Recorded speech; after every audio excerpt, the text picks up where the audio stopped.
Hello बच्चों, good morning बच्चों। मैं शिल्पा विश्वकर्मा और अर्चना वैद्य टीचर, कक्षा छठी अ तथा ब, विषय इतिहास और टॉपिक है इतिहास के साधन, जोगलेकरवाड़ी बीएमसी हिंदी स्कूल नंबर 1। कक्षा छठी इतिहास के साधन के अंतर्गत बच्चों आज हम लिखित साधन के बारे में जानकारी प्राप्त करेंगे। हमारे देश में मराठी, गुजराती, तमिल, हिंदी, कन्नड़ ऐसे अनेक भाषाओं की लिपि है। लिपि अर्थात लेखन की भाषा। जैसे हम एकाध प्रसंग व तारीख भूल न जाए, इसके लिए उसे कॉपी, कैलेंडर, डायरी में लिखकर रखते हैं। कैलेंडर अथवा डायरी में लिखते हैं। वैसे ही अश्मयुग के मनुष्य ने अपने जीवन के अनेक प्रसंगों और भावनाओं को चित्रों के माध्यम से अभिव्यक्त किया है। प्रारंभ में मनुष्य लिखकर रखने के लिए प्रतीकों और चिन्हों का उपयोग करता था। इन प्रतीकों और चिन्हों से लिपि बनने में हजारों वर्ष बीतने पर मनुष्य को लिखने की कला से अवगत हुआ। आज हम लिखने के लिए कागज़, पेंसिल, पेन, इसके अलावा लैपटॉप, संगणक, टाइपराइटर इनका उपयोग करते हैं। लेकिन प्राचीन काल में मनुष्य ने लिखने के लिए खपड़े, कच्ची ईंटें, पेड़ों की छाल, भोजपत्र जैसी सामग्री का उपयोग किया जाता था। जैसे जैसे अनुभव व ज्ञान में वृद्धि होती गई, वैसे वैसे विविध पद्धतियों द्वारा लेखन का प्रारंभ किया। पहले के काल में लोगों ने आसपास में घटित घटनाओं, सरकारी दरबार में चलने वाले कामकाज का वृत्तांत आदि जानकारी लिखने की पद्धति प्रारंभ हुई। अनेक राजाओं ने अपने आदेशों, न्याय निर्णयों और दान पत्रों को पत्थरों अथवा तांबे की पत्रों पर उकेर कर रखा। कालांतर में साहित्य की अनेक विधाओं का निर्माण हुआ। अनेक पुस्तकें, ग्रंथ लिखे गए। नाटक, काव्य, प्रवास वर्णन तथा वैज्ञानिक विषयों से संबंधित लेखन हुआ।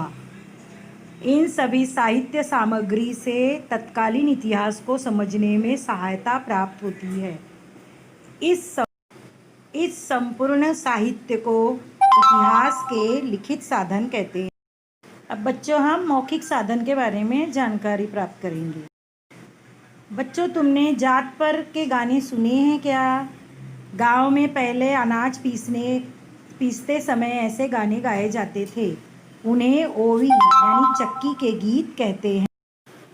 ऐसे अनेक लोकगीत, ओवी, लोक कथा इन जैसे साहित्य लिखकर रखे नहीं जाते थे। ये अनेक ओवी लोकगीतों के रचयिता अज्ञात होता है, से दूसरे पीढ़ी तक उनका जतन हुए रहते थे। ऐसे साहित्यों को मौखिक परंपरा से संरक्षित साहित्य कहते हैं। जात पर स्त्रियों का मन व्यक्त हुआ दिखता है। रामायण में के सीता के दुख विषयी सहानुभूति होती है। धोबी के शक करने के कारण राम ने सीता का त्याग इस प्रसंग से किसी अनामिक स्त्री ने रची है। राम माळू राम नाही, सीतेच्या तोलाचा, हिरकणी सीता माई, राम हलक्या कानाचा। तो ऐसे एक चक्की के गीत ओवी गाई गई है। उदाहरण: पांडुरंग पिता, रुक्मिण माझी बया, आषाढ वारी येला, पुंडलिक आला न्याया। बच्चों, इसका अर्थ है पांडुरंग पिता, रुक्मिण मेरी मैया, आषाढ़ के मेले में ले जाने पुंडलिक आया। जिस प्रकार जात पर ओवी, चक्की के गीत गाए जाते हैं, उसी प्रकार कुछ लोकगीत भी गाए गए हैं। उसमें के ही ये हैं लोकगीत हैं। महानगरी उज्जैनी, लई पुण्यवान दानी, तेथे नांदत होता राजा, सुखी होती प्रजा, तिन्ही लोकी गाजा बाजा, असा उज्जैनीचा विक्रम राजा। राजा विक्रमादित्य। इसका अर्थ है बच्चों, महानगरी है यह उज्जैनी, बड़ी पुण्यवान है और दानी। राज्य करता था एक राजा, खुशहाल थी उसकी प्रजा, तीनों लोकों में था उसका नाम, उज्जैनी का वह था राजा विक्रमा। इस प्रकार के ओवी, लोकगीत, लोक कला, इन जैसे लोक साहित्य, उनके प्रकार, साधनों को मौखिक साधन कहते हैं। प्राचीन भारत का इतिहास लेखन के साधन के बारे में पढ़ेंगे। भौतिक साधन, वस्तु, गुफा चित्र, मिट्टी के बर्तन, मिट्टी के शिल्प, मनके, रत्न, आभूषण, पत्थर के शिल्प, धातु की वस्तुएं, सिक्के, शस्त्र, वास्तु, गुफा, मकान, स्तूप, गुफाएं, मंदिर, चर्च यानी गिरजाघर, मस्जिदें, स्तंभ। लिखित साधन, हड़प्पा लिपि में लिखे लेख, वैदिक साहित्य, मेसोपोटामिया का स्टिका लेख, महाभारत रामायण ग्रंथों की पांडुलिपियाँ, जैन बौद्ध साहित्य, ग्रीक इतिहासकार और यात्रियों का लेखन, चीनी यात्रियों का यात्रा वर्णन, व्याकरण ग्रंथ, पौराणिक ग्रंथ, उकेरे गए लेख। मौखिक साधन, प्राचीन भारत की मौखिक परंपरा द्वारा संरक्षित वैदिक, बौद्ध और जैन साहित्य अब तक लिखित स्वरूप में उपलब्ध है। यद्यपि इन साहित्यों का रूपांतर अब लिखित स्वरूप में हुआ है, फिर भी उनका पठन करने की परंपरा अब भी जारी है। इतिहास के लेखन हेतु जब मौखिक साहित्य का उपयोग किया जाता है, तब उसका समावेश मौखिक साधनों में होता है। प्राचीन भारत के इतिहास लेखन के साधन,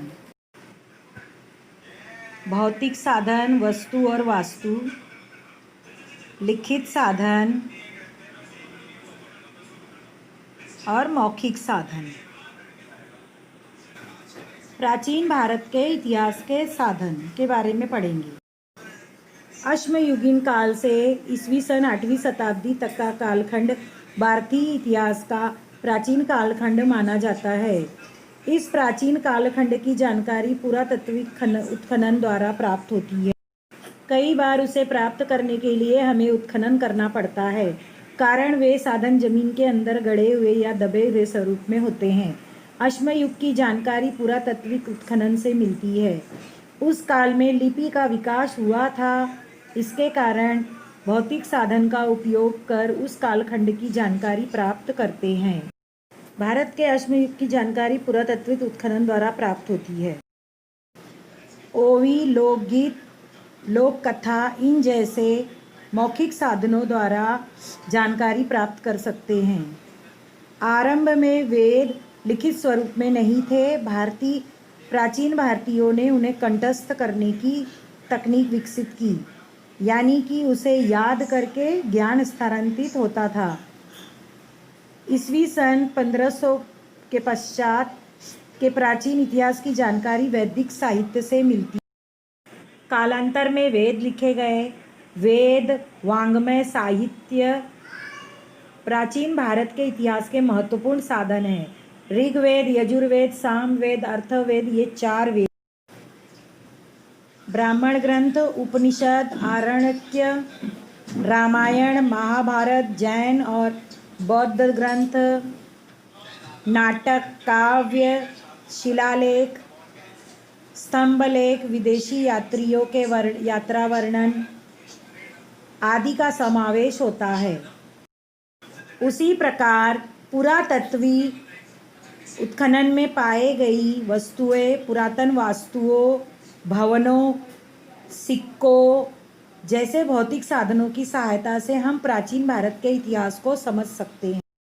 सिक्कों पर राज्यकर्ता राजा का नाम और सन होता है, लेकिन कौन से काल में कौन सा राजा राज्य करता था इसका पुरावा मिलता है।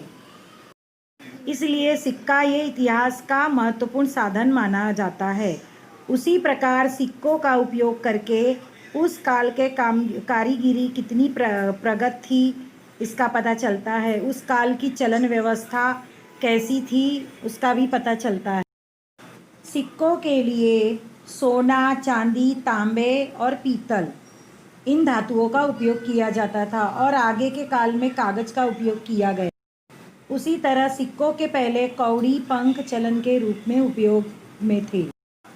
बच्चों, अब हम इतिहास के साधनों को उपयोग में लाते समय कौन कौन सी सावधानी बरतनी पड़ती है। इतिहास लेखन में सूक्ष्म विश्लेषण पद्धति को बहुत महत्व प्राप्त है। विविध प्रामाणिक साधनों के आधार पर निकाले हुए निष्कर्षों की एक दूसरे के साथ पड़ताल करनी पड़ती है। कोई लिखित प्रमाण केवल पुरातन होने के कारण वह विश्वसनीय होगा ही ऐसा नहीं होता है। वह किसका लिखा है, क्यों लिखा है, कब लिखा है, इसकी छानबीन करनी पड़ती है। विविध प्रामाणिक साधनों के आधार पर निकाले गए निष्कर्षों की एक दूसरे के साथ पड़ताल करनी पड़ती है। माना कि 2 राज्यों में एकांत लड़ाई होती है तो दोनों राजा के लिखे पत्र अपने अपने अन्नदाता के बाजू लेकर ही पाया जाता है। सत्य खोजना हो तो सभी उपलब्ध पुरावों की छानबीन करनी पड़ेगी। उस लड़ाई के घटना के प्रति तीसरे तटस्थ व्यक्ति ने कुछ लिखा होगा, उसे भी विचार में लेना पड़ता है, यानी कि सच्चाई की ओर इतिहास तक पहुंचा जा सकता है। धन्यवाद।